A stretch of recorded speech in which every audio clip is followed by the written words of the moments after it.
Salut à tous et bienvenue pour un nouveau Super Physique Podcast. Je suis Rudy et je suis en compagnie de Fabrice. Nous sommes les fondateurs du site superphysique.org et nous sommes encore une fois très heureux de vous retrouver pour un nouvel épisode consacré à l'échec en musculation. Autrement dit, jusqu'où faut-il forcer à chaque série pour progresser de la meilleure des façons en musculation quand on est un pratiquant naturel et donc sans dopage. Mais avant ça, salut Fabrice. Salut Rudy. Je tenais à te féliciter car je sais que tu sors d'une séance d'entraînement très intense pour ce podcast. Tu t'es mis en condition.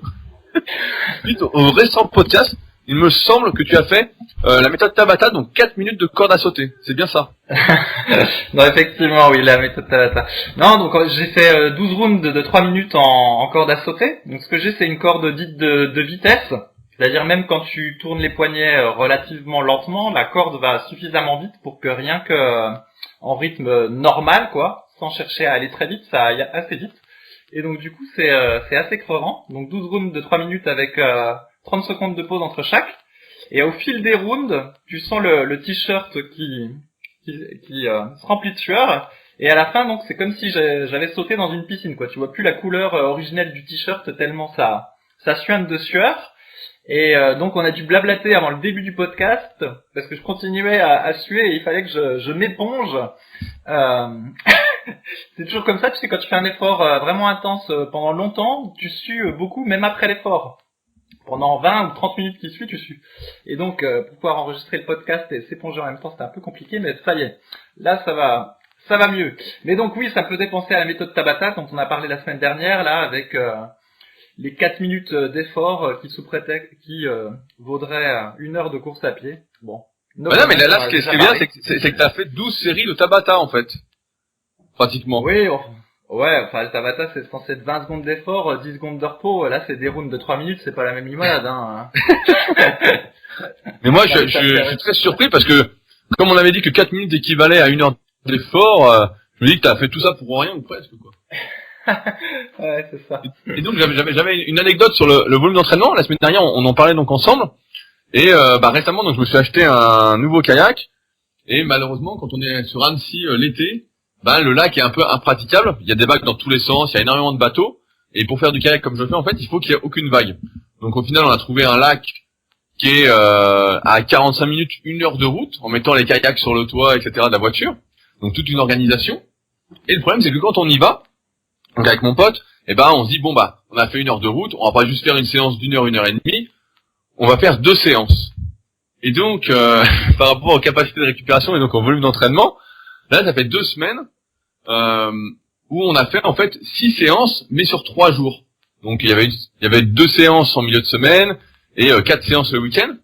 Et ce qui s'est passé justement, c'est qu'on a été bien au-delà de nos capacités de récupération et que lundi, en arrivant sous la barre au développé couché, j'ai senti que j'avais pas du tout récupéré. Donc pour donner un ordre d'idée, 6 séances, en moyenne on fait entre 10 et 12 km par séance. Donc en gros on a fait 65 km de kayak dans la semaine, plus les 4 séances de muscu. Et là justement j'ai entrevu les limites de mes capacités de récupération, parce que la barre qui aurait dû être légère, là j'étais à 104 kg en série, donc normalement une barre que je sens pas vraiment, et la barre pesait 1 tonne. Mais vraiment 1 tonne. Et donc mardi, j'ai fait une autre séance de muscu. Pareil, j'ai senti que tout était dur. Et au final, cette semaine, j'ai décidé de récupérer un peu plus pour voir si ça revenait. Mais tout ça pour dire par rapport au précédent podcast que c'est quand même facile vraiment de trop en faire quand on est dans le truc, l'erreur du débutant en fait, de vraiment vouloir en faire le plus possible en pensant que ça va être mieux. Alors qu'encore une fois, il faut penser à moyen et long terme. Et ça montre que même avec des années d'expérience, on continue, on arrive à se surprendre de faire les mêmes erreurs qu'on faisait au début en musculation, mais ailleurs, quoi. Ouais, et c'est-à-dire que concilier en fait un entraînement cardiovasculaire, puis en plus ça c'est encore plus compliqué parce que c'est à mi-chemin entre tu fais à la fois de la résistance et de l'endurance quand tu fais du kayak, et puis la musculation c'est pas si évident justement. Parce que selon ce que tu fais la veille, ça peut vraiment te pourrir la séance de muscu du lendemain. Donc c'est vrai que c'est pas facile. Effectivement, le développé couché, j'ai déjà remarqué que c'en était un qui prenait cher si tu avais mal géré ton cardio la veille. Alors que le dos, un peu moins, je sais pas pourquoi, ou si c'est... Oui, le dos moins, et c'est vraiment le coucher, la barre, car la barre était hyper lourde. Et donc je me suis dit, bah ça y est, j'en ai trop fait. La première semaine, ça allait, la deuxième semaine, j'ai cramé. Et en plus, quand tu fais autant de sport, bah t'as des difficultés à manger suffisamment, déjà que je mange beaucoup, pour ne pas maigrir et ne pas se retrouver tout plat. Donc cette semaine, j'ai décidé d'en faire moins et d'accepter les limites de mes capacités de récupération actuelles. Et Ouais. en ce sens, c'est pourquoi on fait ce podcast-là.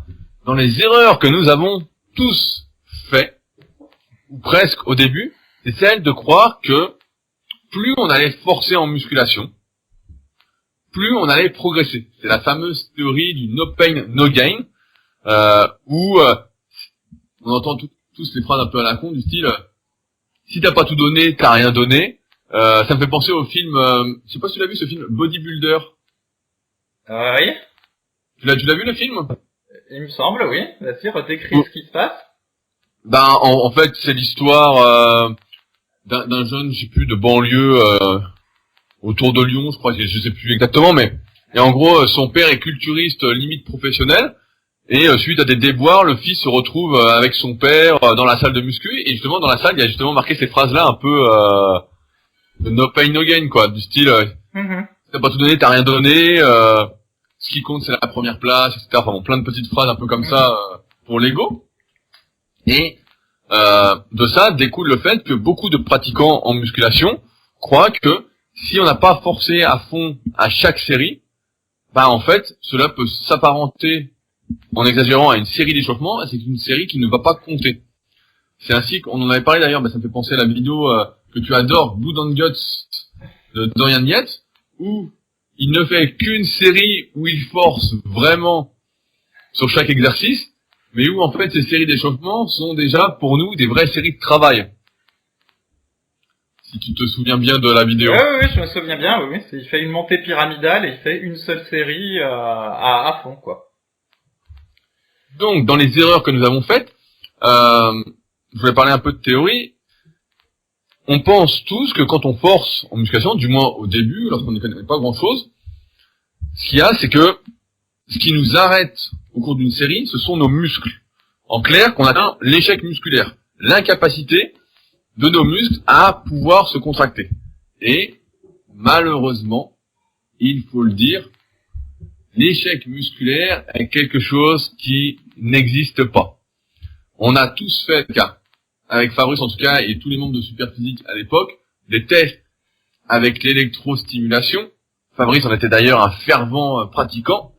Je me souviens de séances d'électro où on rigolait bien, on faisait des tests entre nous, et on s'était aperçu que, en faisant de l'électrostimulation, que c'était bizarre, nos muscles se contractaient, du moins en termes de sensations et en toucher, beaucoup plus fortement qu'avec une série de musculation. Et pire encore, que lorsqu'on arrêtait une série de musculation, si on mettait l'électrostimulation tout de suite après, mais vraiment tout de suite après, on se rendait compte que notre muscle pouvait encore se contracter et limite à l'intensité qu'on voulait.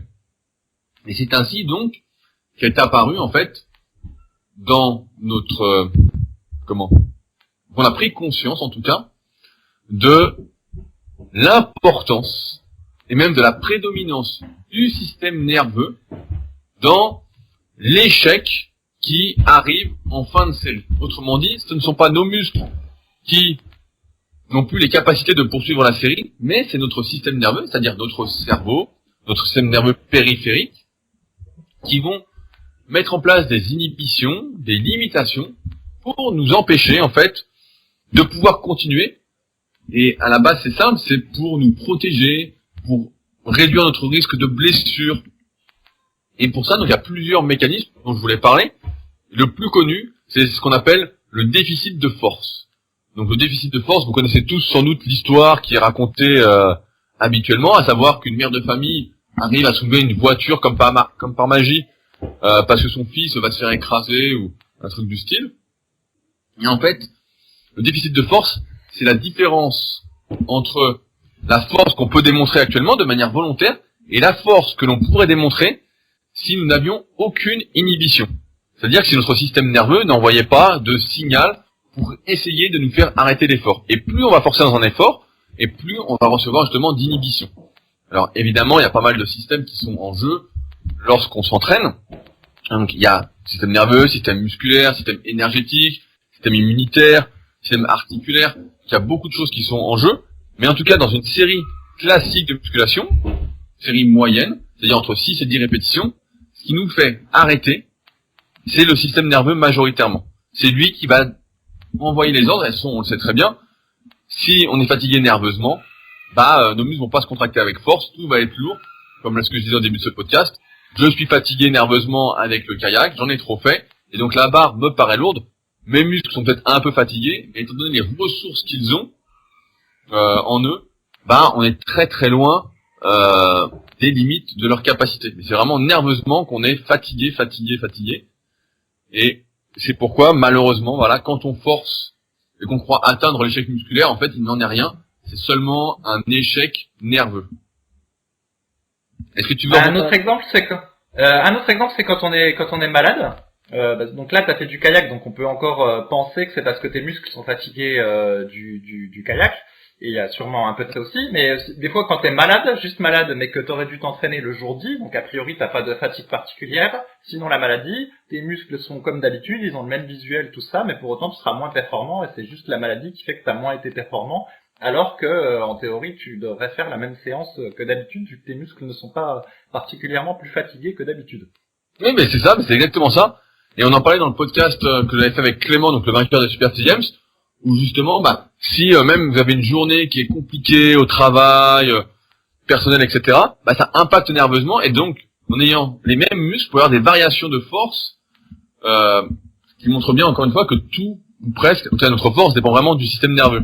Pour revenir à ce que tu disais sur le kayak, malheureusement, heureusement, ça ne fait pas trop les pectoraux, et légèrement les triceps, donc normalement, ça n'a pas dû m'impacter comme ça. Donc c'était vraiment nerveux, quoi. Puis un peu énergétique. Ouais. Parce que c'est vrai qu'il y a eu une sacrée dépense, mais de toute façon dans le précédent podcast on parlait justement des capacités de récupération qui étaient un peu individuelles, on n'avait pas tous les mêmes capacités, et c'est vrai que d'après la littérature scientifique, une fois à l'âge adulte, les chiffres qui sortent régulièrement, je crois que c'est Sherrington qui disait ça, c'est un truc qui est souvent cité, c'est qu'une fois à l'âge adulte, nos capacités de récupération ne peuvent s'améliorer que de 50%. C'est-à-dire que si t'as pas les antécédents précédemment, dont on a déjà parlé, tu peux améliorer que de 50% ta récupération, avec beaucoup de travail, etc., pas du jour au lendemain, comme en musculation, c'est encore une fois une question de persévérance, de patience. Alors que par contre, on peut augmenter notre force, qu'à la force qu'on démontre, de plusieurs centaines de pourcents.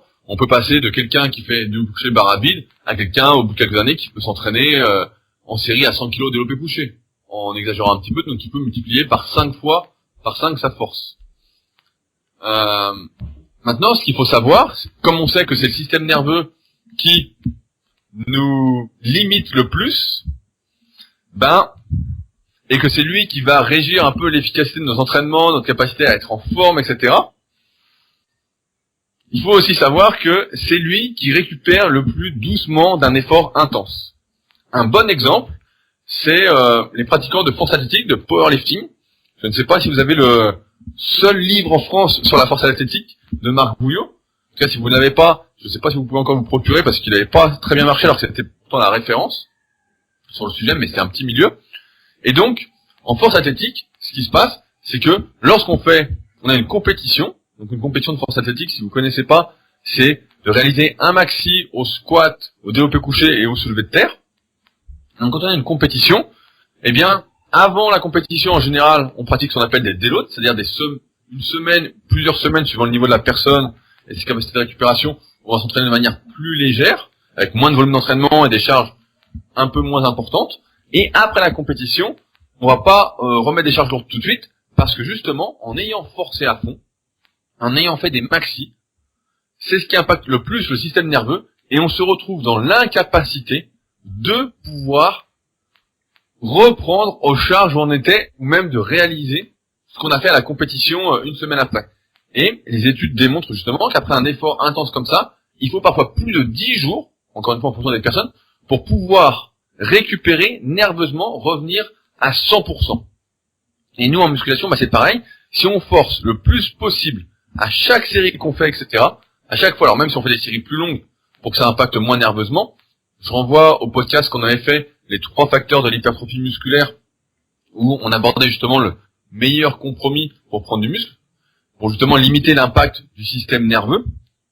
Eh bien, si on force à chaque série comme avec le volume important d'entraînement qu'on fait, ce qui va se passer, c'est qu'à un moment, on va être fatigué, on va être à fond, et on va sentir justement, comme on disait, comme Farid disait, quand on est malade, ou quand on fait trop de sport, etc., que les barres sont lourdes, alors que pourtant on a les mêmes muscles, et on va se retrouver dans l'incapacité de pouvoir progresser, et donc de pouvoir se transformer physiquement, comme tel est notre but. Oui, et je vais rebondir là-dessus. D'ailleurs, sur le forum de Superphysique, il y en a beaucoup qui essayent des cycles, qui essayent des séries courtes au développé couché, avec l'espoir que ça va leur faire prendre de la force très rapidement. Et donc souvent, ils sont débutants ou niveau intermédiaire débutant. Ils voient les programmes 5-4-3-2-1 ou avec des séries de 3 répétitions. Et donc, ils font ces programmes-là pendant plusieurs semaines. Les 2-3 premières semaines, ça marche en fait. Ils ont l'impression de faire un bond au niveau de force. Et puis ensuite, toute leur force s'écroule. Ils sont fatigués. Et du coup, ils comprennent pas pourquoi ça marche plus. Mais en fait, c'est parce que en faisant des séries très courtes, ils optimisent un petit peu leur coordination intramusculaire et intermusculaire au développé couché. Et puis après, ils ont trop fatigué probablement leur système nerveux, et ensuite leur force s'écroule, et au final, ils doivent prendre du repos, et ils se déconditionnent musculairement, et souvent c'est des semaines d'entraînement perdues, parce qu'au final, ils se retrouvent pas plus forts et pas plus musclés non plus. Et des fois, si on ajoute une prise de masse par là-dessus, on peut prendre du poids en pensant que c'est du muscle, en faisant on se dit. Donc on fait les séries courtes, on mange beaucoup, on prend un peu en force au développé couché parce que grâce aux séries courtes, ça marche pendant quelques semaines. On prend du poids sur la balance parce qu'on s'est mis à manger plus. Et puis d'un coup, la force s'écroule. Et en fait, on s'aperçoit qu'en plus, ce qu'on avait pris, c'était du gras. Et au final, on a juste perdu plusieurs semaines d'entraînement. On est plus gras et on n'est pas plus fort. C'est vraiment un gros classique de ceux qui se mettent au power, mais de la mauvaise façon en fait. Hein, oui, je suis assez d'accord, mais moi, c'est ce que je dis souvent. Je sais pas si je l'ai pas dit dans le précédent podcast. Je dis souvent ça à mes potes qui font du power, je dis, on connaît un power en fait parce qu'au fil des années, il fait de moins en moins de muscu, et donc il est de moins en moins musclé et de plus en plus gras pour le même poids. et c'est assez vrai malheureusement. Donc, mais ça pose la question, et c'est pour ça qu'on fait ce podcast-là. La question c'est de jusqu'où forcer à chaque série, et c'est là qu'on aimerait introduire. C'est à la base du podcast, c'est de parler un peu de l'échelle d'intensité. En fait, lorsqu'on fait de la musculation de manière sérieuse, en général, on note son entraînement sur un cahier. Je sais pas si toi tu fais ça, Fabrice, encore, mais moi je note sur justement le forum de la formation Superphysique. J'ai mon cahier d'entraînement où je note tout ce que je fais, etc. Parfois, je filme mon entraînement, etc. Et à côté de chaque exercice, en fait, je note une note de difficulté. En général, on appelle ça l'échelle d'intensité. C'est appelé également RPE. Par certains, ça dépend un peu si on est outre-Atlantique ou pas. Et on donne une note de 1 à 10 de difficulté ressentie. Donc c'est sa propre sensation, sa propre difficulté qu'on ressent, et on donne une note. Donc par exemple, là, lundi, quand j'ai fait mes séries à 104 au coucher, j'ai marqué 9 sur 10, quoi. Je me sentais presque à fond, alors que la semaine d'avant, à 103, j'étais plutôt à difficulté 7. Et donc, en donnant une note à chaque exercice, on va pouvoir déterminer, ça va nous aider en fait à déterminer ce qu'on va devoir faire à la séance d'après. Je vais donner un exemple. Par rapport à ce que tu disais justement sur les séries de 3 au développé couché, le fait de forcer à chaque fois. Si je suis difficulté 9 et que je ne fais rien pour que ce soit moins dur la semaine d'après. Donc imaginons que je continue cette semaine à faire 65 km de kayak. Donc je fasse 10 séances de sport dans la semaine, donc ce qui est beaucoup trop, vous l'avez bien compris.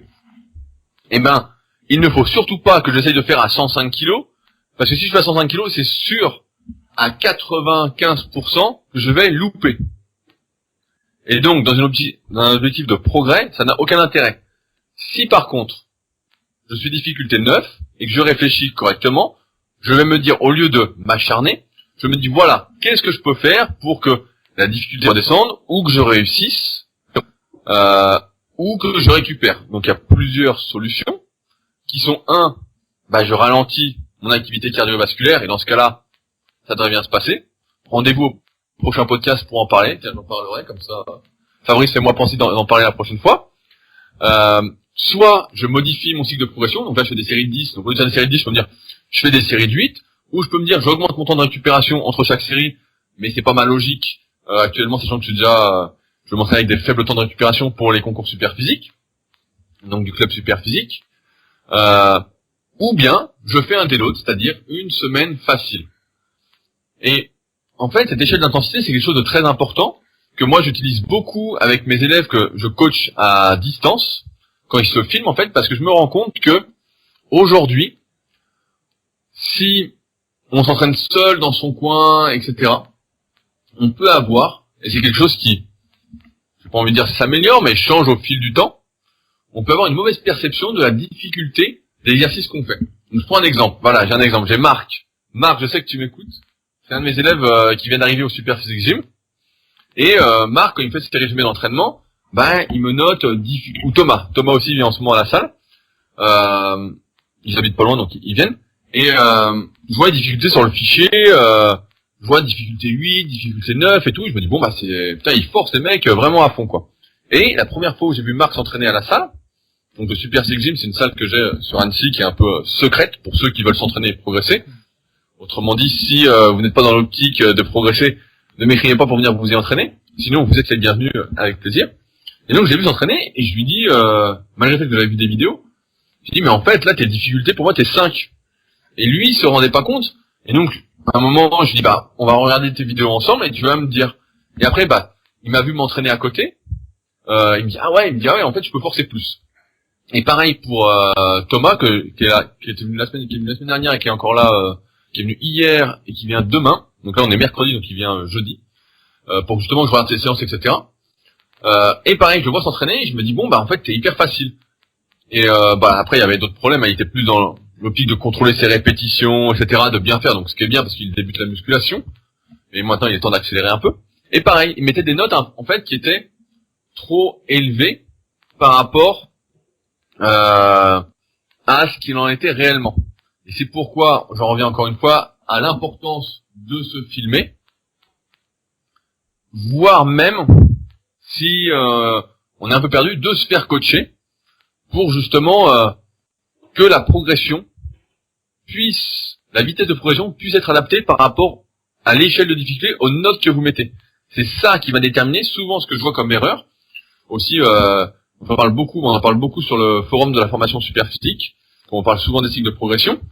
C'est que souvent, quand on fait un cycle de progression, on va le déterminer sur, on va être gourmand, on débute dans les cycles de progression, et on va se dire, je vais faire mon cycle de progression sur 20 semaines. Et donc, je vois toute la planification sur 20 semaines, et je suis là, je dis, mais ça, comment prévoir sur 20 semaines? Et c'est là, pour moi, que, là, est une erreur qui est régulièrement faite, c'est que, il faut planifier, faut avoir un objectif un peu global, général, à X temps, mais, entre-temps, il faut se permettre d'adapter ce qu'on fait par rapport à la difficulté qu'on sent et la vraie difficulté. D'où l'importance de se filmer ou de se faire coacher. Mais cette échelle d'intensité, c'est quelque chose de très très important, parce que ça permet d'avoir un retour par rapport à notre mémoire qui n'est pas infaillible. Si on note pas son échelle de difficulté, la difficulté qu'on ressent, en fait, on est un peu... on peut se dire, tiens, la semaine dernière, c'était facile, alors qu'en fait, c'était pas du tout facile, c'est juste qu'on était dans un bon état d'esprit, on était très positif. Et puis, à l'inverse, c'est passé très facilement, mais on était dans un mauvais état d'esprit, on avait passé une sale journée, et on se dit, non, c'était mal passé, donc je déload. Donc là, ça permet vraiment, en tout cas, de déterminer ce qu'on doit faire. Mais ce qu'il faut surtout pas faire, c'est de continuer à chercher, à forcer, alors qu'on est déjà à difficulté 9, on est déjà à difficulté 9,5 sur 10, et de s'acharner, parce que ça va faire, comme disait Fabrice, en fait, c'est que, à un moment, vous allez cramer, et il va y avoir plusieurs semaines pour récupérer. C'est pourquoi, là, j'ai senti que j'étais vite cramé, donc j'ai dit, j'aurais pu m'acharner, hein. Mais avec les années, on devient un peu plus sage. Mais est-ce que tu vois l'idée de l'échelle d'intensité, Fabrice, toi qui en voulais en savoir plus? Oui. Alors, oui, justement. Donc, j'étais étonné de cette échelle parce que je trouvais ça un petit peu subjectif. Et la preuve, c'est que tu dis qu'il y a des gens qui avaient du mal Oui, tout à fait. à s'auto-évaluer. Et ça dépend des exercices aussi. Donc, pour moi, il y a deux caractéristiques, on va dire, dans l'intensité d'un exercice, ou je sais pas, ou dans l'effort qu'on doit mettre pour réaliser un exercice. Il y a ce qui est lié à la fatigue musculaire, on va dire, localisée, et ce qui est lié à la fatigue générale. Et donc, par exemple, quand tu fais des fentes avec haltères, c'est très éprouvant de manière générale, mais pas forcément locale. Tu vois, c'est-à-dire que tu vas être très fatigué, tu vas suer, tu vas avoir mal partout, mais au niveau des cuisses, tu peux quand même faire beaucoup de répétitions avant d'épuiser, si je puis dire, la cuisse, tu vois. Alors que par exemple, sur un exercice comme le curl pupitre, tu peux forcer, tricher un petit peu, donner de l'élan, et tu vas réussir à fatiguer beaucoup ton biceps, mais du point de vue général, t'es pas fatigué. Donc toi, l'intensité dont tu parles, dans ton échelle subjective, c'est la capacité à faire des répétitions supplémentaires à l'exercice donné, et c'est pas nécessairement lié à l'effort qu'on a fourni pour l'exercice. Oui, tout à fait. C'est combien? Je donne un exemple. Hein. Si je mets difficulté 9 sur 10, c'est que je peux encore faire une répétition, quoi. En gros. Voilà, c'est dernière série, je peux faire encore une répétition. Si je peux faire 5 répétitions à la dernière série, bah voilà, je mets difficulté 5. Voilà, en fait, c'est combien de répétitions il me reste un peu en réserve, mais c'est vrai que ça n'a pas grand-chose à voir avec J'ai un exemple, j'ai un autre exemple, à la presse à cuisse. Donc, quand les gens font de la presse à cuisse, souvent, ils se crispent énormément le visage. Ils font des grimaces. J'en fais aussi, je me confesse. Faut pas que vous vous sentiez tout seul. Et donc, souvent, tu fais de la presse à cuisse et tu te crispes tellement que tu as l'impression que justement l'effort général est super dur. Tu dis, putain, c'est dur. Et donc, souvent, je vois mes élèves ou les membres du Super Physique Gym qui s'entraînent à la presse, et je leur dis, détends le visage et pense à pousser sur tes cuisses. Et d'un coup, l'exercice, devient, en quelque sorte, beaucoup plus facile généralement. Et même, j'aurais envie de dire, quand on arrive à se détendre un peu le visage, etc., on arrive à mettre un peu plus de poids parce qu'on se rend compte qu'on est loin d'être à fond. Alors que si on se crispe de tout son être, justement, effectivement, on va dire, putain, l'exercice est super dur, j'ai subi, etc. Alors qu'en fait, quand on voit la vidéo, est-ce qu'on coupe le visage et on regarde juste le mouvement, on va se dire, mais attends, et c'est vrai, comme tu disais, c'est compliqué d'être objectif avec soi-même, donc encore une fois, le recours à la vidéo ne ment pas. Moi, je me souviens quand j'étais plus jeune aussi, quand je faisais des compétitions de force, des fois, je voyais, j'étais sous la barre, je disais, putain, j'étais facile, quoi. Et puis, je voyais la vidéo, je disais, mais, j'étais à fond, quoi. Je me souviens d'un 5 à 150 au squat, où, je prenais, je sais plus combien de temps entre chaque répétition, vraiment un truc, bon, on a tous fait des erreurs, hein. Mais où je prenais vraiment trop de temps entre chaque répétition, et moi, j'étais là, je disais, putain, 5 à 150, génial et tout. Et puis, en fait, je regardais la vidéo, je disais, je disais, mais en fait, c'est pratiquement un maxi à chaque rep, quoi.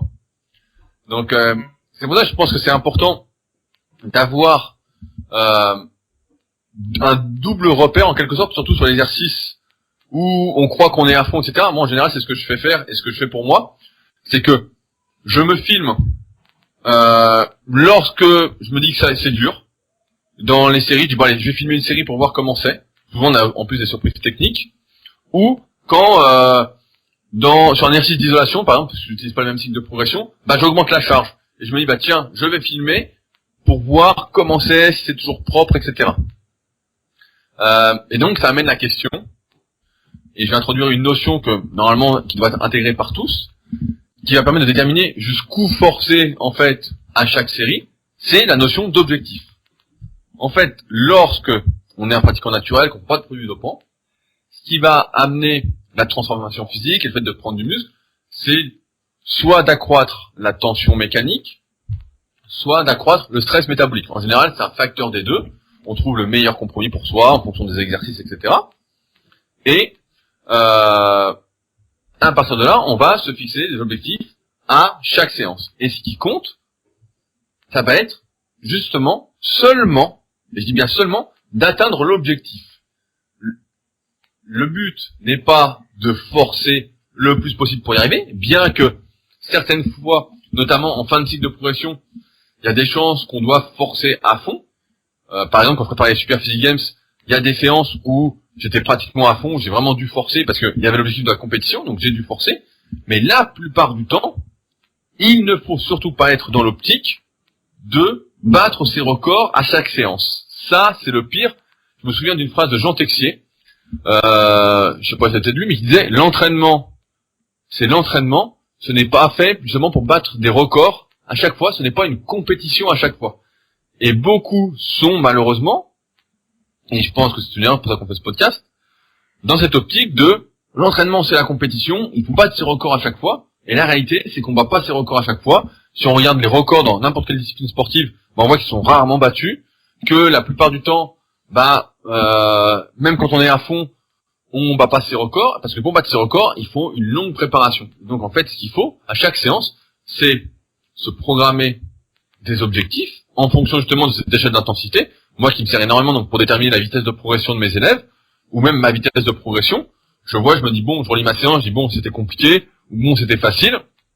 Ça permet en plus de se mettre dans le bon état d'esprit. Si c'était dur, je me dis bon, va falloir s'énerver, donc je me mets dedans. Si c'était plutôt facile, je me dis bon, je peux m'économiser nerveusement, parce que pareil, on parlait du système nerveux tout à l'heure, mais c'est pas le même impact nerveux entre une séance qu'on va faire, un début de cycle de progression où on va être à moitié dedans, on n'a pas besoin de trop s'énerver, et une séance où on est presque à fond, comme il va se passer peut-être pour mon développé couché de lundi prochain, où je vais devoir y penser un peu, visualiser, m'énerver, etc. pour que ça passe. D'ailleurs, si ça passe, ce sera un petit record pour moi. Mais ce qu'il faut surtout, c'est se concentrer pour atteindre son objectif, qui est normalement déterminé par vous-même par rapport à ce que vous avez fait, et donc quelque chose qui est atteignable. Tant qu'on est très progressif dans sa progression, normalement, on peut toujours le faire, ou presque, mais surtout pas parce qu'on se sent en forme, et c'est très à la mode, j'ai envie de dire, de s'entraîner suivant la forme du jour, malheureusement, et que, comme on l'a bien vu, la forme peut varier effectivement nerveusement, mais aussi psychologiquement, en fonction, ça peut être très subjectif, la forme. Je me souviens du livre de Jean-Luc Favre, Devenez champion du monde, donc un de mes livres préférés quand j'étais adolescent, qui raconte justement le parcours de Jean-Luc Favre jusqu'à temps qu'il devienne champion du monde.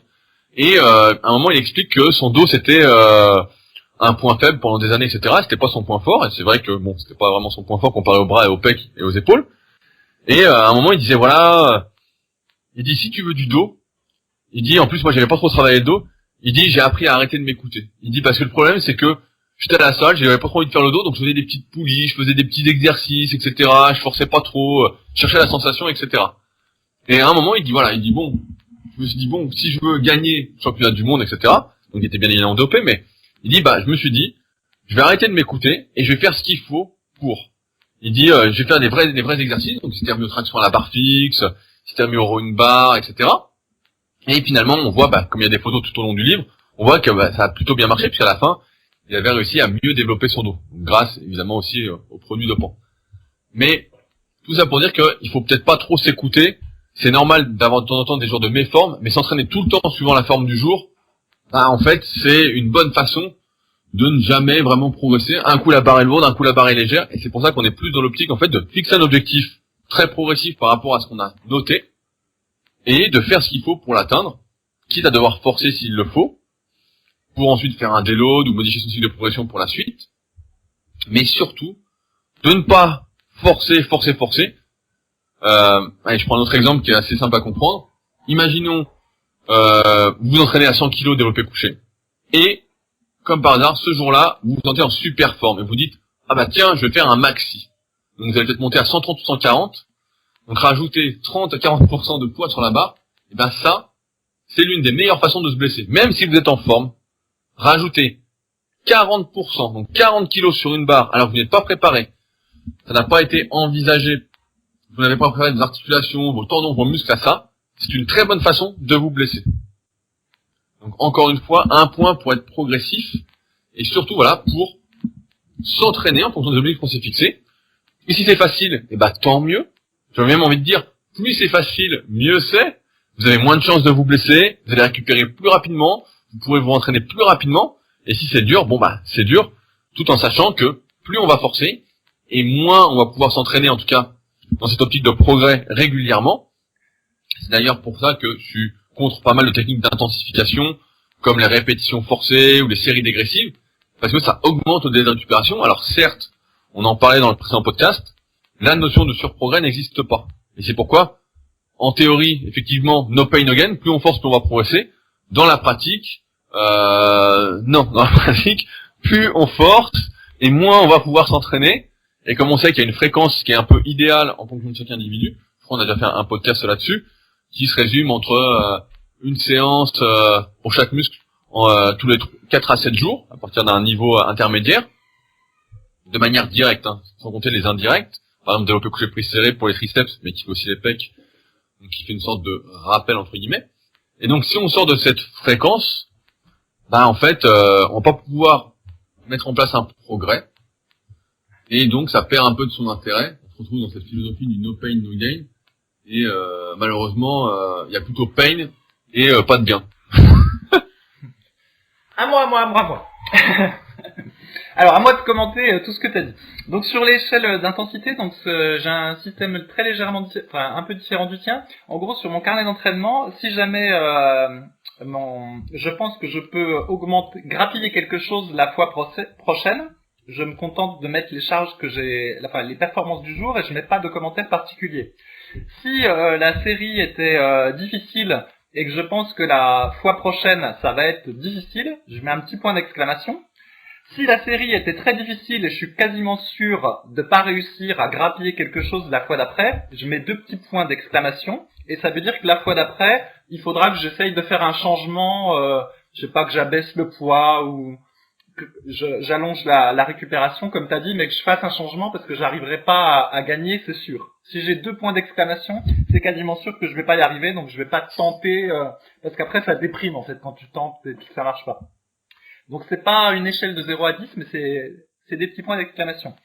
Après, sur le fait qu'effectivement il faut bien planifier, qu'il faut planifier un peu ses entraînements, je suis bien d'accord avec toi parce selon les exercices, on voit qu'il y a des exercices qui sont difficiles dès le début, mais sur lesquels on peut faire pas mal de reps. Et je vais vous donner des exemples. Par exemple, le développé couché, en tout cas chez moi, c'est un exo si à la 8e c'est dur, à la 10e, ça va peut-être passer, à la 11e je loupe. C'est sûr. C'est toujours comme ça, en fait. Quand ça commence à être dur, j'en ai 2 de plus et pas 3. Par contre, au rowing ou à tous les exercices de tirage, quand ça commence à être dur, si par exemple sur une série de 15 ou 20, si ça commence à être dur à 10, je peux monter à 20, tu vois. Je vais m'arracher, je vais donner un petit peu d'élan, il y aura peut-être des répétitions qui seront un petit peu plus partielles, mais je peux quasiment doubler le nombre de répétitions à partir du moment où ça devient dur, tu vois. Et pour les cuisses, c'est un peu pareil. Quand tu fais du squat en série mi-longue ou des fentes, franchement c'est dur dès le début, mais en fait tu sais que tu peux en faire plus si tu te donnes. Et donc c'est pour ça que, comme tu l'as dit, je préfère avoir des objectifs de répétition parce que sinon c'est trop difficile à gérer en termes de mental, tu vois, d'essayer de se pousser à chaque fois et d'en faire le plus qu'on peut au rowing, au fente ou au squat ou même à la presse à cuisse, tu tiens pas. Alors que si tu as une cible de répétition et que tu sais que la fois d'avant tu as fait quelque chose d'assez proche, et ben tu arrives à reproduire et à grappiller un peu la fois d'après. Alors que si tu essayes de forcer le plus possible à chaque fois, pour les exos comme les exos de tirage ou les exos de cuisse, ça marche pas en fait. Mentalement c'est trop difficile. Et donc du coup, je sais pas si toi tu ressens ça aussi, qu'il y a certains exercices sur lesquels c'est dur, mais néanmoins tu peux quand même gagner plein de reps, et puis il y en a d'autres où ça s'écroule d'un coup. Oui, mais en fait, moi j'explique ça justement. Pour moi c'est de la morphoanatomie, et j'ai encore l'exemple, justement je citais Thomas tout à l'heure, qui vient au SP, et je le vois s'entraîner au développé couché, et je vois d'un coup, il cale quoi, mais vraiment d'un coup, hein.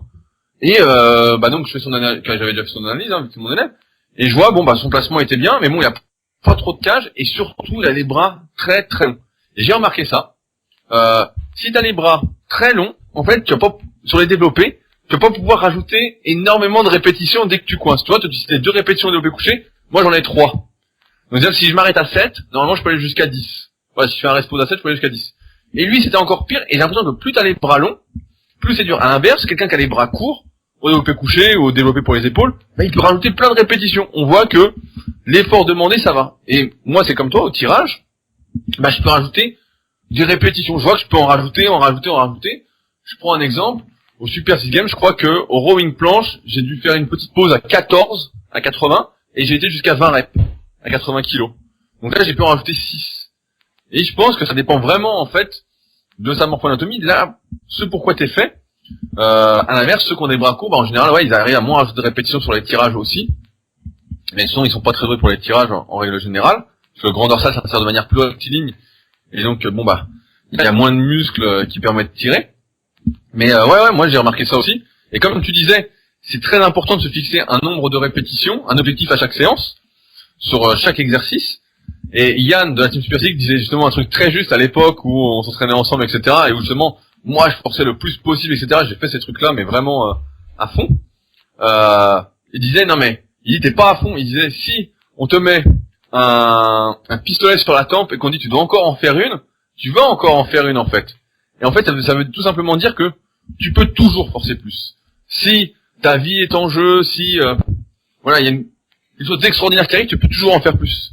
Et à l'inverse, tu vois, si tu fixes pas d'objectif et puis que tu es dans un mauvais jour et puis voilà, t'es un peu en méforme, bah tu vas en faire un peu moins. Tu vas dire bah non, mais j'en fais un peu moins aujourd'hui et même inconsciemment, et pourtant tu pourras te dire ah bah j'ai bien forcé aujourd'hui, j'ai tout donné, etc. Et la réalité, c'est que personne donne jamais tout, en fait. On a toujours une réserve, comme je disais tout à l'heure, il y a le déficit de force qui se réduit, heureusement, progressivement, à force de s'entraîner avec les années, etc. Par exemple, les organes tendineux de Golgi, pareil, vont réduire progressivement leurs inhibitions à mesure qu'on va prendre de la force, etc. Mais, en fait, on n'est jamais à fond, et c'est pour ça qu'il faut vraiment se fixer un objectif, sinon, en fait, tu t'entraînes un peu dans le vide, voilà, tu t'entraînes à la forme du jour. Et la forme du jour, bah, si on est naturel qu'on reproduit dopant, à moins d'être très doué, on va pas progresser. J'en vois plein qui font ça marche pas. Et si on est dopé, bah effectivement, j'avais fait un podcast avec un témoignage exceptionnel, vraiment, je vous recommande de l'écouter, de Marc, c'est son pseudo, qui expliquait justement que les produits dopants, bah ça fait tout. La forme du jour, ça fait absolument tout. Donc il explique tout ça pendant plus d'une heure. Mais c'est pourquoi c'est complètement différent, et c'est pourquoi les conseils qu'on entend un peu partout, faut vraiment s'en méfier quand ils ne suivent aucune logique. Bah en fait on peut se dire que c'est bizarre que la personne ait ce niveau-là. Alors soit elle est très douée, bah vous faites son analyse morpho-anatomique, vous allez voir que elle a tous les muscles longs, elle compense sa morpho-anatomique à ses longueurs osseuses par une meilleure mobilité, etc. Donc elle arrive à trouver des compromis. C'est le cas par exemple de Clément qui a gagné les Super Physique Games, qui ne devrait pas être avantagé pour les développer, mais qui a compensé avec une grosse mobilité thoracique. Ou sinon bah c'est que la personne, si elle a pas l'air particulièrement douée, c'est plutôt qu'elle est dopée parce que là, la forme du jour, ouais, c'est bien la forme du jour, surtout quand finalement t'as jamais vraiment la super forme quoi. Je me souviens tiens d'une phrase qui était marrante, je sais plus qui disait ça, qui disait bah justement là l'important c'est vraiment de tout donner à chaque séance, et il dit c'est pas très important si un coup vous faites 14 répétitions en forçant à fond, et puis la semaine d'après seulement 10 en forçant à fond, et puis la semaine d'après 12. Il dit l'important c'était vraiment de tout donner. Et moi je vais vous dire la réalité, c'est que si un coup vous faites 10 répétitions à 100, et que la fois d'après vous faites 14 répétitions à 100, puis que la fois d'après vous en faites que 8, bah en fait il y a aucune progression quoi. Vous n'allez pas prendre de muscle, il y a rien. C'est la progression vraiment de séance en séance qui amène la progression, et c'est logique en fait. Faut vraiment faire attention. Tout donner c'est bien, ça peut être un exutoire psychologique, mais si on veut prendre du muscle et se transformer physiquement, il faut progresser. Sinon ça, c'est vraiment vraiment compter sur la chance quoi pour progresser. Hein. Et on sait très bien que la chance. Oui. Oui, Fabrice. Oui, puis le tout. Ben, le tout donné, c'est un peu ambivalent quand même toute cette histoire-là. Je sais pas si tu te souviens quand on faisait enfin moi j'en avais fait pas mal du squat en série longue. Donc en gros tu prends un poids que tu es capable de faire sur entre 10 et 15 répétitions de façon continue, et puis en rajoutant des petits rest pauses en haut de la position, tu peux tenir 20 répétitions. Ah ouais, tu peux dire longtemps. C'est ça, c'est difficile, c'est éprouvant, voilà. Mais donc, si tu fais ça vraiment à chaque séance, au bout d'un moment donné, mentalement, tu tiens plus parce que entre guillemets, c'est sans fin. Tu peux rajouter à chaque fois du rest pause et tu peux augmenter vraiment beaucoup le nombre de répétitions que tu fais, mais sauf que c'est trop éprouvant en fait. Et donc, moi je vois au rowing avec halter, je m'amuse à faire ce qu'a fait un type qui s'appelle Matt Kroc. Donc c'est un ancien powerlifter, et donc il raconte qu'à un moment donné, il était dans une salle et il faisait du rowing avec halter et il était limité par le poids, il avait que des halters, je sais plus de 75 kilos, quelque chose comme ça. Et lui, il est très fort. Et donc 75 kilos, c'était trop léger pour lui. Alors il s'est mis à faire des répétitions assez longues, de plus de 25 répétitions. Puis petit à petit, je crois qu'il est monté à 40 répétitions avec 75 kilos. Et donc, il faisait pas que des séries longues à chaque fois. Hein. Il explique après. Voilà. Et donc, il a fait ça. Et il a remarqué qu'il a eu des progrès au niveau de sa poigne, au niveau de son dos. Et ensuite, il a continué à faire ces séries très longues au rowing avec haltères, même quand il avait des haltères plus lourds. Mais par contre, il alternait une séance lourde et une séance légère pour continuer à faire une séance lourde. Bref, donc toujours est-il que j'ai essayé de faire comme lui, de faire des séries beaucoup plus longues au rowing avec haltères. Et je me suis rendu compte que quand je croyais être au bout, eh ben au final t'es pas au bout et vraiment tu peux en faire plus que tu ne peux, tu vois. Et donc au final, si tu vas vraiment à fond chaque fois, sans repère ou sans intégrer de système de progression, eh ben c'est difficile de savoir jusqu'où tu peux aller, parce qu'il y a des fois tu vas pouvoir vraiment t'arracher, où tu vas être très en forme, tu vas mettre tout ce que t'as et tu vas réussir à faire 35 reps, et la fois d'après tu vas donner tout ce que t'as aussi, puis tu vas en faire peut-être que 33, et du coup tu vas être tout déçu parce que t'as pas réussi à atteindre la séance que t'avais fait la fois d'avant, mais c'est parce que t'avais vraiment forcé entre guillemets au-delà des limites. Je sais pas comment expliquer. Non, mais en plus, c'est hyper dangereux, cette optique de tout donner, parce que, en fait, comme c'est toujours cet objectif de battre ton record, bah, en fait, à la fin, tu dégrades énormément ta technique, quoi. C'est ça. Tu dégrades, et puis en plus, tu te rends compte que si tu montes, dans les répétitions, tu peux vraiment aller loin, quoi. Et donc essayer de faire ça à chaque fois, c'est pas. Ah non, mais en plus, à la fin, tu appréhendes la série, comme tu disais. En fait, c'est tellement dur. Un coup, t'es en forme psychologique et tout, tu vas comme un fou et tout, quelque chose t'a énervé, je sais pas. C'est ça. Et puis l'autre coup, tout va bien, t'es heureux, t'as pas de frustration, t'as rien. Et puis là, tu dis, oh merde, putain, faut que je force, faut que je fasse 50 reps. C'est ça. Tu dis, oh merde, aujourd'hui j'ai ça à faire, oh my god. Non, mais ça me rappelle l'interview de Frank B. Sur Superphysique, si vous l'avez pas encore lu, donc c'est sur superphysique.org, et en haut vous tapez Frank B, c'est un membre de la team Superphysique, et qui lui s'entraînait exclusivement en série longue, et il expliquait justement, bah lui il se fixait des objectifs, mais il faisait des séries très très longues, et justement il avait cette appréhension, quoi, et des fois il décalait ses séances tellement il avait peur, il voulait pas en chier comme ça, quoi, il trouvait, c'était pas très humain, quoi, et c'est vrai qu'on fuit tous un peu la difficulté, c'est pour ça qu'il faut vraiment, je pense, la bonne dose de difficulté pour ne pas se dégoûter, parce que si on est toujours dans cette optique, voilà, de tout donner, du no pain, no gain, etc., à un moment on se dégoûte. Moi je me souviens d'une année, c'était la pire année pour ma progression, celle où j'ai stagné toute l'année au développé couché. C'est simple, je donnais tout à chaque séance, j'arrivais, je forçais comme un veau et tout. Ma première ou deuxième année en salle, et en fait toute l'année j'ai fait 8 à 85 au coucher, quoi. Et pourtant à chaque séance, je ressortais, j'avais les pecs énormes, j'avais des courbatures le lendemain et tout, mais je forçais comme un dingue, quoi.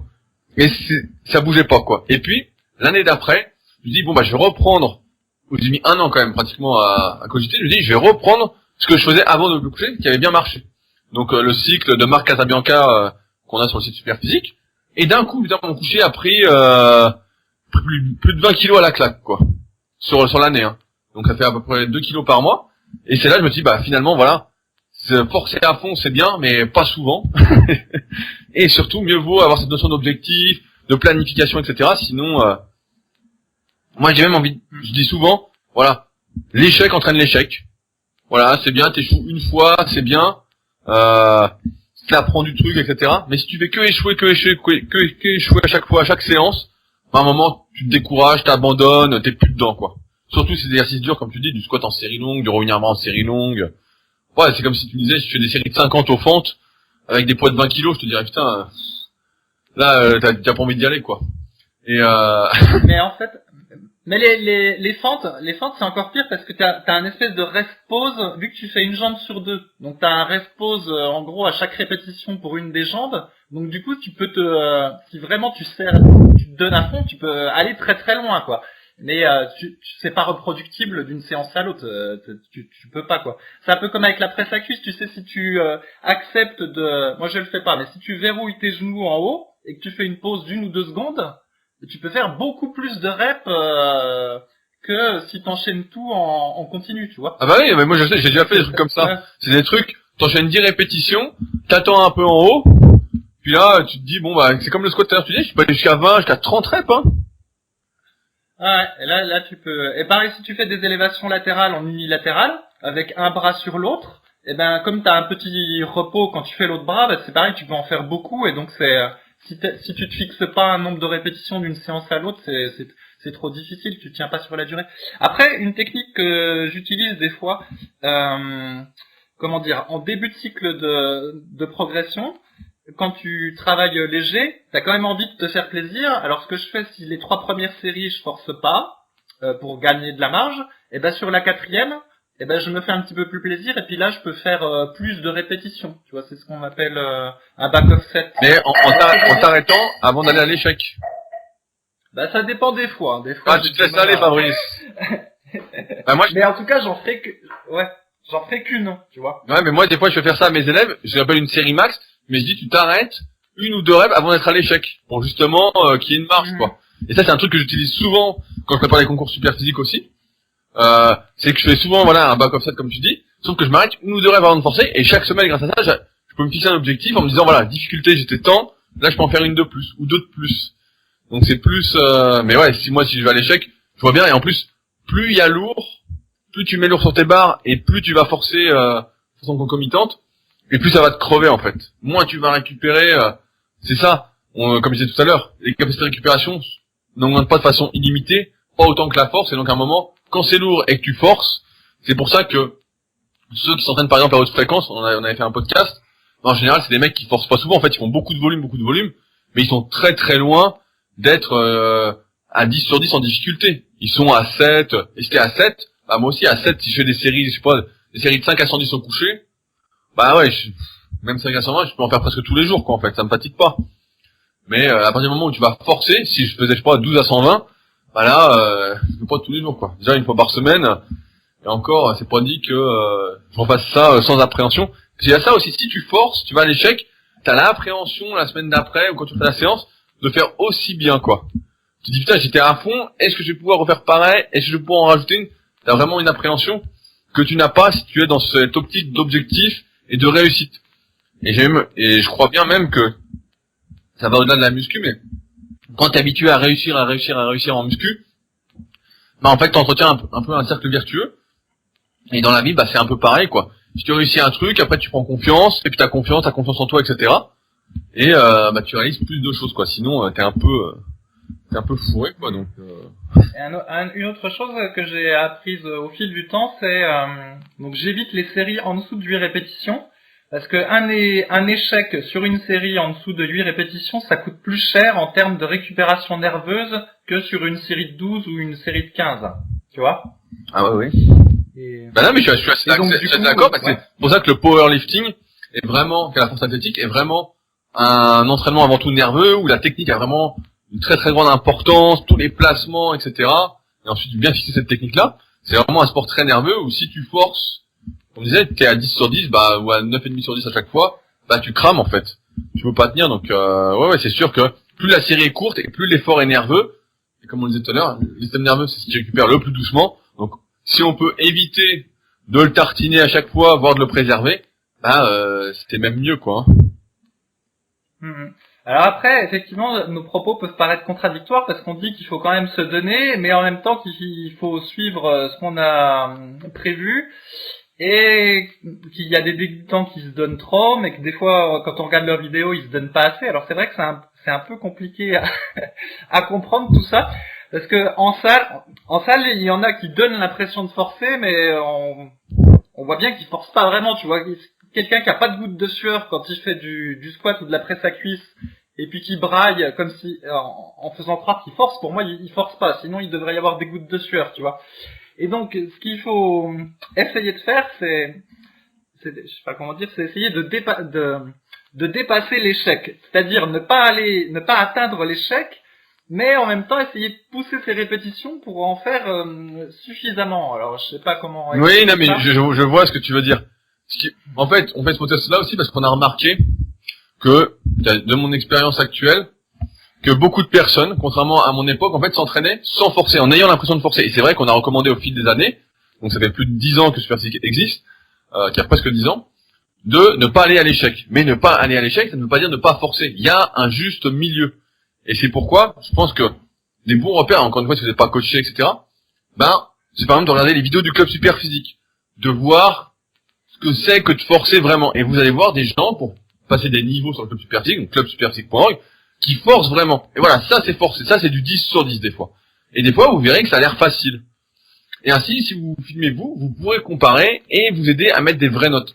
En fait, le problème c'est que dans la plupart des salles maintenant, très peu de personnes s'entraînent vraiment pour progresser, s'entraînent de manière correcte, du moins en connaissance de cause. Et souvent, le plus balèze c'est un mec dopé qui s'entraîne à la forme du jour, ou c'est un mec doué. Et il y a moins de personnes, en tout cas parce que c'est démocratisé, qui s'entraînent de manière correcte. Donc forcément, c'est difficile d'avoir des repères fiables. C'est pourquoi, pour moi, faut regarder le club Superphysique et vous allez voir ce que c'est que de forcer. Vous pouvez même regarder, il y a pas mal de vidéos d'entraînement sur Superphysique qu'on faisait à l'époque, quand personne n'en faisait. Maintenant, on n'en fait plus, tout le monde en fait, ça sert plus trop à grand chose. Mais je filme toujours mes entraînements d'ailleurs sur la formation Superphysique, comme je disais tout à l'heure. Mais comme ça, vous allez voir ce que c'est vraiment de forcer, ce que c'est un vrai entraînement. Parce qu'en fait, on n'a plus cette notion, beaucoup d'entre nous en tout cas, ne peuvent plus avoir cette notion de ce qu'est un vrai entraînement, de ce qui est vraiment forcé, de ce qui est ne pas forcé, parce que autour de soi, malheureusement, les meilleurs entre guillemets d'apparence, sont là à ne pas vraiment forcer, quoi, à plus faire du bruit, autre chose, quoi. Alors attends, je vais essayer de donner un exemple pour expliquer ce que je veux dire. Alors on va prendre quelqu'un au développé couché, donc il va faire par exemple 9 répétitions relativement mollement, et à la 10e, en fait, il va louper au milieu du mouvement, et c'est un partenaire qui va lui prendre la barre. Donc du coup, il a été à l'échec à la 10e. Ensuite, il refait une deuxième série. Donc il refait une deuxième série relativement mollement. Cette fois-ci, c'est à la 7e que le partenaire va devoir prendre la barre d'entraînement. Donc il est allé à l'échec 2 fois. Une première fois à la première série à 10 reps, une deuxième fois à 7 reps. Ensuite, il recommence une troisième série. Donc il fait à nouveau quelques reps mollement. Cette fois-ci, à la 5e répétition, son partenaire lui prend la barre. Donc il est allé une troisième fois à l'échec, cette fois-ci à 5. Après, il en refait une. Péniblement, il va faire 4 reps. Et encore, il se fait aider de son pote. Donc il a fait 3 séries en allant à l'échec 3 fois. Et la 4e, ça a été une répétition forcée. Mais toutes ces reps, elles ont été relativement molles, tu vois. Un peu lentes, je sais pas comment expliquer, tu vois. Il n'y avait pas de dynamisme. Maintenant, plutôt que de faire ça, le type, il pouvait... Sa première série, il l'a fait de manière explosive, tu vois. Comme s'il y avait lourd sur la barre, il monte, explosif à la montée. Contrôlé à la descente, il en fait 9 à la première série. À la deuxième, il retente et à nouveau, il en fait 9, bien explosif. Et là, la troisième, avec un peu de chance, il doit pouvoir les faire les 9 répétitions si vraiment, tu vois, il est énergique sur la barre et sans aller à l'échec. Et au final, à la fin, le type, il aura fait 3 séries de 9 répétitions sans être allé à l'échec une seule fois, en étant bien dynamique sur chaque répétition. Et là, en fait, c'est un bon entraînement, il a forcé et il n'est pas allé à l'échec. Alors que dans le premier cas, il n'était pas dynamique et il est allé à l'échec 3 fois. Et donc, le premier cas, ça épuise le système nerveux, ça fait pas grand-chose pour le muscle, et en plus, il n'y a pas vraiment d'effort. Alors que dans le deuxième cas, on n'est pas allé à l'échec sur aucune des 3 séries, mais on a été bien dynamique et puis on s'est donné. C'est ça la différence, en fait. Oui, c'est un bon exemple. Parce que d'apparence, on pourrait dire que le mec a fait 10, 7 et 5. Mais il a vraiment forcé, putain, il s'est vraiment entraîné. Et que l'autre qui a fait 3 fois 9. Bon, à la dernière série de 9, si c'est le même mec, quand même, il a dû quand même pas mal forcer. On pourrait se dire, le mec, attends, les 2 premières séries, il s'échauffait, alors qu'en fait, voilà, l'entraînement, quand on est naturel, pour progresser, celui qui est efficace, c'est le deuxième. Le premier, moi, je vais te dire, c'est ça. Si j'arrive à l'échec sur une série, tu vois, je foire mon truc, je prends un exemple, hein. Bien sûr, je fais 5 séries au coucher, la troisième, je réussis pas. En fait, je fais même pas les 2 d'après. Je fais une série légère sans forcer pour la technique, et je passe à la suite, en fait. Mais jamais je vais persévérer après un échec, parce que sinon, ce qu'on appelle l'inroad, c'est-à-dire l'empiètement sur la force, est tellement important, qu'en fait, toute ta séance est finie après. Une fois que t'as forcé à fond quelque part, en plus, avec toutes les notions de perte tolérable, etc., qu'on explique dans le tome 3 de la méthode Superphysique, là, en fait, après, c'est terminé, quoi. Là, ta séance est morte, quoi. Donc quand on dit qu'il faut se donner à l'entraînement, en fait c'est dans le dynamisme à faire chaque répétition, puis dans la concentration. Donc en fait tu peux t'entraîner mou et aller à l'échec à chaque fois, et donc ça c'est pas un vrai effort, et en plus ça détruit le système nerveux. Alors que si t'es bien dynamique mais que tu vas pas à l'échec, là tu fais une super séance, et en plus ça demande de la volonté, tu vois, c'est pas... Oui, non, mais ça demande une certaine rigueur, de réfléchir un petit peu, car voilà, quoi, d'agir en connaissance de cause, quoi. C'est ça. Et donc au rowing, si je donne un exemple au rowing, pareil, dans la même façon, tu peux faire 10 répétitions de rowing en étant mou, aller à l'échec à la 11e, et puis faire un peu la même chose que ce qu'on a décrit au développé couché, puis t'as l'impression d'avoir forcé, mais t'as rien foutu. Alors que tu peux faire 12 répétitions en étant bien dynamique, tu vois, avec un peu d'élan à chaque fois, la patate, et sans aller à l'échec. Et là, tu as fait une vraie série. Et c'est cette différence-là que j'ai du mal à voir à la salle, parce qu'à la salle, souvent, ils poussent mou. Ils poussent mou, ils tirent mou. Et donc, si vous tirez et poussez mou, nous vous conseillons bien évidemment le supplément super viril. C'est contre les coups de mou. Bref, donc en fait, il faut mettre un peu de dynamisme dans tout ça, quoi. Et quand on voit les vidéos de Rudy s'entraîner sur le site Superphysique, lui, il a le dynamisme. Ouais. Et c'est ça qu'il faut avoir, en fait. Ouais, disons qu'il faut être motivé. C'est sûr que si on s'entraîne mollement, comme tu dis, qu'on n'est pas très motivé, faut pas espérer de résultats non plus, quoi. Faut être impliqué dans son entraînement et dans sa progression, sinon, effectivement, mais... Voilà, donc c'est comme ça qu'on dit qu'il faut pas aller à l'échec, mais il faut essayer de repousser, entre guillemets, l'échec en étant dynamique sur ses reps. Voilà l'histoire. Non, mais le coup de mou était bien placé, tu m'as donné une belle perche pour super viril, c'était bien. J'ai apprécié cette pub déguisée. Et ben, ça me paraît... Alors, t'en es où dans ton plan? Ben, ça me paraît pas mal. Je pense que on a plutôt fait le tour, donc maintenant, en fait, quand on fait les podcasts, comme on a déjà abordé pas mal de sujets, en fait, on réfléchit en amont et j'ai créé un article, en fait, donc je mets toujours le lien dans la description pour ceux qui veulent voir, pour qu'on puisse faire le plan et puis avoir une sorte de trame qu'on suit moyennement pour que ce soit plus dynamique. Et donc, là, nous avons épuisé tout le plan. Et donc, je pense en tout cas qu'on a fait le tour du sujet, que maintenant, vous savez jusqu'où il faut forcer en musculation, que vous savez vous servir de l'échelle d'intensité, que vous allez peut-être vous filmer, comparer à ce qui se fait ailleurs, etc. Et que normalement, vous êtes mieux armé après ce podcast pour progresser qu'avant celui-ci. Donc, sur ce, je vais faire appel à votre générosité, comme d'habitude, qui ne demande aucun argent, à savoir que vous êtes aujourd'hui presque 240 personnes à avoir laissé un commentaire de 5 étoiles, ainsi qu'un petit mot encourageant sur ce podcast. Pour le faire, si vous n'avez pas encore fait, parce que c'est ce qui nous encourage le plus à continuer à travailler, pour donner un ordre d'idée, l'article que j'ai écrit m'a pris 2h30, le temps de tout mettre en place, plus le podcast, la préparation. Donc en gros, pour faire un podcast comme celui-ci, c'est environ 5 à 6 heures de travail, plus après la promotion sur les réseaux, etc. Donc si vous souhaitez nous encourager gratuitement, on vous en remercie d'avance. Et pour ce faire, si vous avez un iPhone, il faut aller sur l'application podcast et taper Superphysique Podcast et descendre tout en bas pour pouvoir laisser votre avis.